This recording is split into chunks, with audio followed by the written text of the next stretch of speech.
The culture of our country towards the Indigenous disparity has followed this change. Now we know only employment can put welfare out of work. Now we know the hideous damage which welfare does to culture. Try throwing money instead of opportunity at any race of people and watch the decline.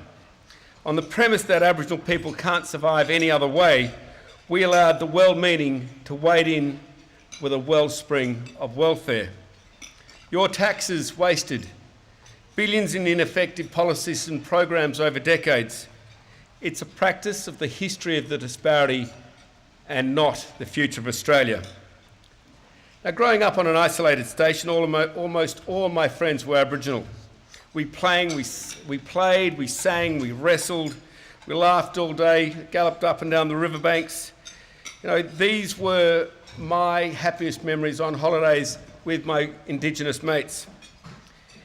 We would attend the occasional corroboree as a rare treat. We'd hunt kangaroo, we'd bake damper, we'd even bake the occasional unlucky goanna. And we collected wild honey, and we played these never-ending games. They'll never, ever leave me. Always punctuated by going to school. Everyone attended school in those days. No one complained about it. Everyone enjoyed a sound basic education. It was normal in those days. You couldn't get a decent education at home sometimes, so you got sent away. No problem, there was a hostel there for you. My first was the Carnarvon Hostel, about 300 miles from home. No problem, most of my mates were Indigenous. Had a great time. One especially good friend was a tall, athletic, particularly bright Ashburton lad called Ian Black. Older and wiser, of course. He was a mentor, playmate and a friend, and very handy in settling schoolyard disputes with older kids. Ian's father was the legendary Scotty Black.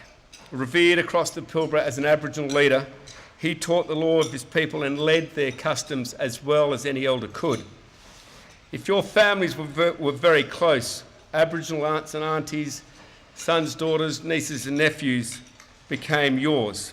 Scotty was a second dad to me. Ian was like a brother. He stuck up for me. And this is a family led by Scotty, who's widely known and loved, and some of my family's very, very closest friends. Scotty led our station. It was a large station for over 30 years and all my childhood. It was Scotty who taught me the great dignity of Aboriginal people walking comfortably in two worlds, maintaining their beautiful, their priceless traditions and customs, at the same time mixing it easily and succeeding comfortably in the modern world. His independent sustainability encouraged the keeping of traditions and customs. Aboriginal youth looked up to him and adopted his teachings with pride. Scotty taught that employment preserves culture and welfare destroys it. In the later years, in these years, I think now of the Chinese. I think of their dreadful suffering, but becoming the second largest economic powerhouse in the world. And I know this for sure, they're still very Chinese. Their culture simply grows stronger with their economic independence. Therefore, I should have noticed by my late teens the very deep trouble brewing ahead for Aboriginal people. I saw the ravages of the Whitlam era, their abrupt changes to lifestyle. Old Scotty slipped away well before his time. Back then there was profound ignorance about Aboriginal people. A failure to believe in their ability to thrive in a non-Aboriginal world meant we sought welfare over an equal expectation solution, and the government gave it to us. Once the toothpaste was out of the tube, there was no putting it back. In the name of a distorted view of human rights, and also what I imagine was a feeling of guilt, Aboriginal people had access to elevated welfare and a range of other so-called privileges, often based on what we know now as a racism of low expectations. They had a disastrous effect. You could allow, and Aboriginal people were led to believe, they had no obligation to send their kids to school or to earn a living. In the name of cultural preservation, they even shut down the hostels. So now you couldn't even go to school. The noble savage yearnings that Professor Langton eloquently refers to of many bleeding hearts, thinking that welfare, and perhaps if they were truthful, even the lack of education, would preserve their culture, when the opposite is true. Months, years, and eventually entire lives were wasted, a trickle at first, and then by the thousands. The new policies meant that this industrious people found earning a quid unnecessary. They were led to believe that they were entitled to live off welfare, so did their children and other children's children. The blight of welfare dependency is intergenerational, and it has destroyed Aboriginal capability in too many families in too many places across Australia. Such a turn of events would have been a disaster for any First People of any country. If brought in so abruptly, not phased in over time, it happened overnight. Its impact was shocking, right here in our land.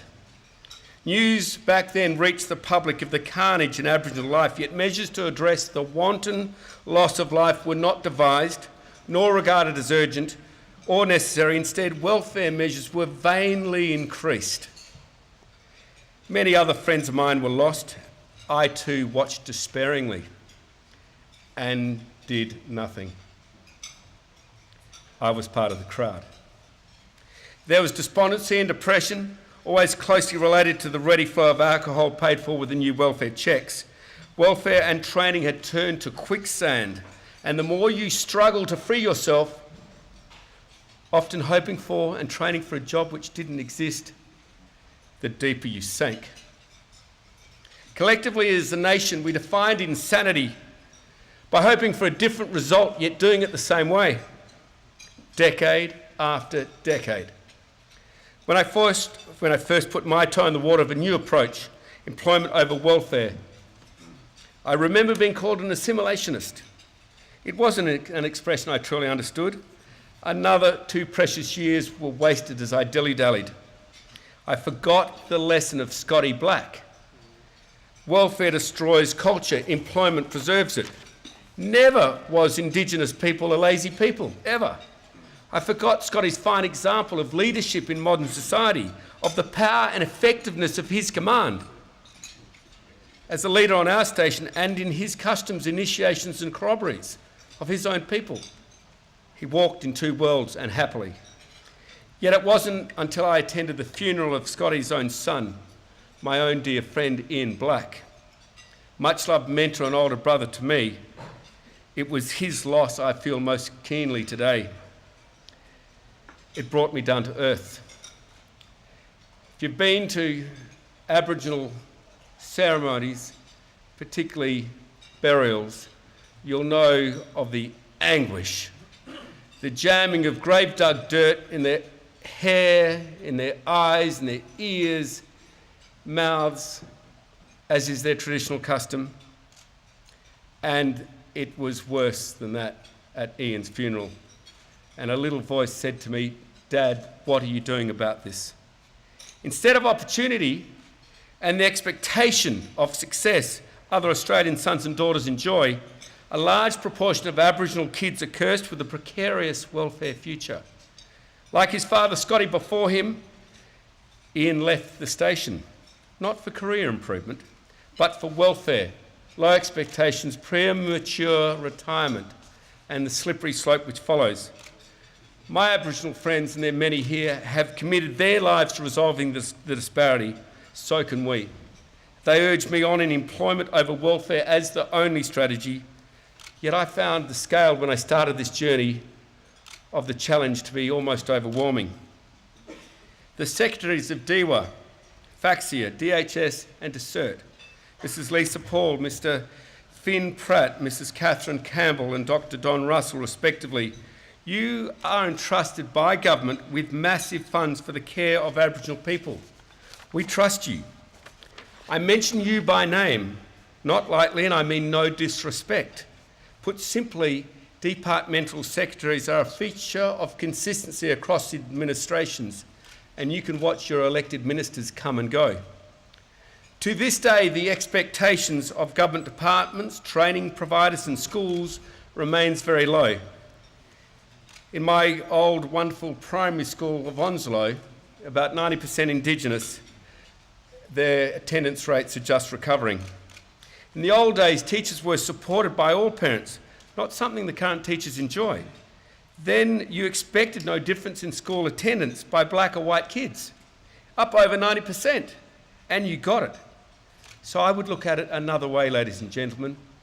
We should expect parents to send their kids to school and support their school. We should expect kids to attend. We should expect them to succeed, and we should expect our politicians to fund only those initiatives that lead directly to a guaranteed job. And lastly, we should expect our public servants to enact that policy despite the passive resistance that will be in their departments as they cling to the old and welfarist policies. Time for change. You know, one dear little girl my family has helped after her father died had an attendance rate at her school of less than 20%. When her mother complained about it, the school didn't think there was anything particularly unusual about that. We had different expectations. We changed the school, and I asked the new school to cut her absolutely no slack on the basis of her colour. Her attendance rate is now that of any well-behaved non-Aboriginal child, and her marks are increasing steadily. She's a typical, wonderful, naughty teenager who's going to school and happily saving her own life. Heaven forbid she's even thinking about becoming a lawyer. Her little brother, and I can't give you his name, but he had to undergo a school entry assessment. He was joining the grade 7 cohort, yet he was assessed at low grade 2, probably mid-grade 1. The school decided to accept the enormity of this challenge. They agreed that if he had the expectation of success placed upon his shoulders and scaffolding around him, not much, just enough, he would rise to meet the power of positive expectations. He's catching up at the rate of 2.5 years every 6 months. He's going to be fine. He wants to play cricket for Australia. He's never held a bat before. He, like his sister, is very bright. But not all Aboriginal kids will be so lucky. Welfare checks, usurious publicans and low expectations will blight thousands and thousands of young and unborn with fetal alcohol spectrum disorder. It's a major scandal. It's waiting for its chance to break. Tragically, experts tell us that odds against these kids whose mothers drank excessively while in the womb and now suffer its disabling effects will be insurmountable. The people of Australia want this disparity to be finally put to rest. It must be. Our public, our government, our training providers, our schools, please lead us. Become entirely intolerant of the she'll be right attitude. So let me be blunt. The shockingly low school attendance and poor performance practiced by well-meaning whitefellas in administration is killing kids. Parents, we have no one to blame. Our attitudes must change too. Noel Pearson recommends that if month after month Aboriginal parents don't send their kids to school, cut off their welfare. Tony Abbott has a real heart for our First Australians and their culture and recommends a more precise fines for truancy. Well, let's just do something which works. We all know that if we apply a higher expectation against parents, their kids will start going to school. I'd like to see teachers paid attendance bonuses if the bottom 50% of remote schools in classes attend school at the same rate as high-performing schools. Carrot and stick. These are suggestions that's worth a try, but you will note there are no low expectations in these. Of course, penalties offends the advocates of a distorted view of human rights. Where are the human rights for the child when she cannot sustain herself independently? What of the kid staring confused through a grey world of the blur of fetal alcohol disorder? Where's the Commission for their human rights as laid out in the United Nations Convention for the Rights of the Child? The purported rights of low expectations placed upon parents have stripped away the rights of the next generation, our generation. This is the racism of low expectations in action. Australia must change. Make employees responsible for the content and qualification of the training. It's simple, no one else. Give them direct assistance and start where the person is. Due to our system's low expectations, we find, like many other trainers across Australia, a great many job applicants need basic numeracy, basic literacy and basic life skills. Cool, teach them first. This is the message, do not be afraid. Demand success and you will get it. Then with a driver's licence in hand and the ability to get by in the world, these applicants make excellent employees and they never stop learning. Employer-led training leads to significantly better results than trainer-led training. Amazing, isn't it? Brutal logic. I know, yet the results follow. When training programs have followed the employment covenant model of a guaranteed job at the completion of training, they have a retention rate of over 70% beyond 26 weeks, 3 times the national average of the JSA system. In spite of the assistance of over 330 employees who covenanted to guarantee a job at the completion of employer-directed training, the government clings to the middleman and they get middling results. So many government departments avoid implementing basic employment conditions being applied to their funding grants in billions of dollars. This is futile. I stand here before you to ask all politicians, public servants and leading policymakers, it's time to be courageous. We have an opportunity. Look at the support in this room. It's time to make a difference, to end the disparity, to change the lives of thousands of our brothers and sisters. We want leadership to end this disparity. It takes courage, it takes vision, and we can do it. Let's try something completely new. Let's go back to where we were. Let's put employment over welfare.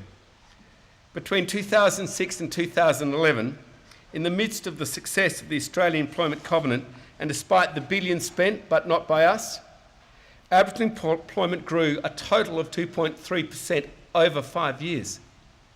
That's not closing the gap. Let's get real about this. The first thing to be done is to sit down with the Aboriginal communities and listen. Let's scrap the old welfare approach and back the one which works. High expectations towards Aboriginal people, fund only training that leads to a guaranteed job, and a public service that's ready to overhaul policies that don't work. Let's not tolerate the racism of low expectations anymore. Let's demand a similar standard of work attendance, training attendance and school attendance as any would expect from you.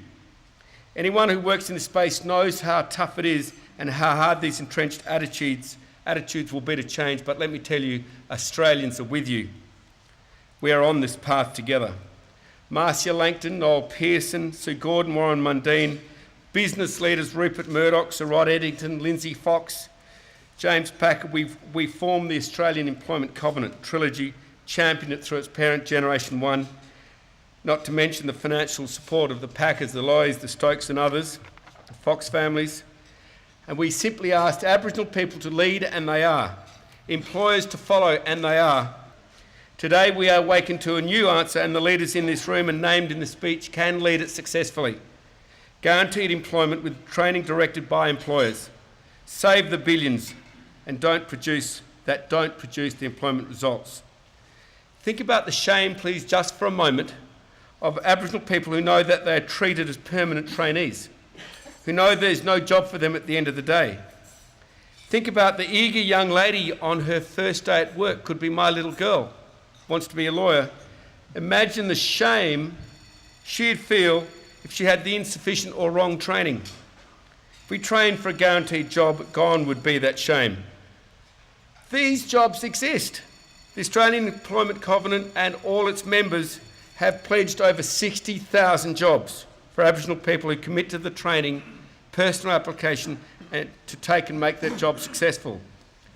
14,000 Aboriginal people with support of government have moved from welfare to work under the Australian Employment Covenant. Imagine what that dismal 2.3% would look like without that. There's a new answer to an old question, team. Let's take it. Let's expect our leaders to lead it. The passion and goodwill is there. It's present in boardrooms, classrooms, sporting fields, dinner tables. At the National Rugby League All-Stars, we all cheered the Indigenous All-Stars to victory. Let's have a cheer for every kid who's not attending school, who turns up and commits to stay. A cheer for every young person who says, this is my life, I'm not going to let welfare wreck it. Generation One encourages all of us to train for a job, not instead of a job. To speak up, to be heard, supporting trainers and teachers, governments and companies to stay the course.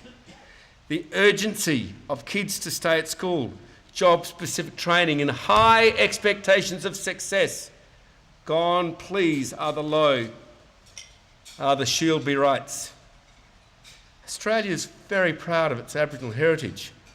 If we subscribe to the above, apply the expectation of success, we will all come together and we will follow the fine example of Scotty Black. Thank you.